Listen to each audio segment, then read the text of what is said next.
எடப்பாடி பழனிசாமி தலைமையிலான அதிமுகவை உள்ளடக்கிய என்டிஏ கூட்டணி அல்லது திமுக தலைவர் முதலமைச்சர் ஸ்டாலின் தலைமையிலான திமுக கூட்டணி, இந்த இரண்டு கூட்டணிகளுடன் தான் அவர் கூட்டணி செல்ல வாய்ப்பு இருக்கிறது. இதில் எந்த திசையில் செல்வார் என்பது பிப்ரவரி 28ஆம் தேதிக்குள் தெரியவரும். ஏற்கனவே அன்புமணி தலைமையிலான பாமக என்டிஏ கூட்டணியில் இருக்கிறது.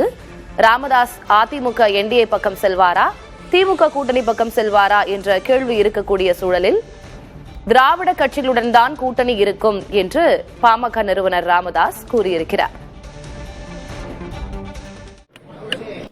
அனைவரையும் கூட்டி கலந்தாய்வு கூட்டம், அது எப்படி தேர்தலில் எப்படி பணியாற்றுவது, என்ன மாதிரி யுக்திகள், அவங்களுக்கு தெரிஞ்ச யுக்திகளெல்லாம் கேட்டு எல்லோரும் அதன்படி செயல்பட வேண்டும் கேட்டுக்கொள்வதற்கான ஒரு கலந்தாய்வு கூட்டம். இன்னைக்கே முடிவு செய்ய முடியாது, ஏன்னா அதுக்கான களம் சரியாக அமையவில்லை.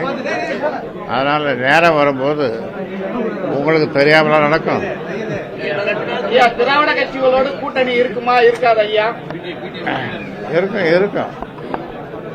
நீங்க எழுதிய மடல்ல நமக்கான வாகனம் ரெடி ஆயிடுச்சு, நமக்கான வாகனத்துல ஏறதுக்கு தயாராக, அது என்ன வாகனம்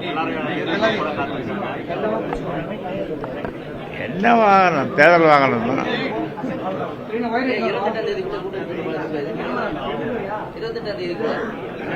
28ஆம் தேதிக்குள்ள எதிர்பார்க்கலாமா?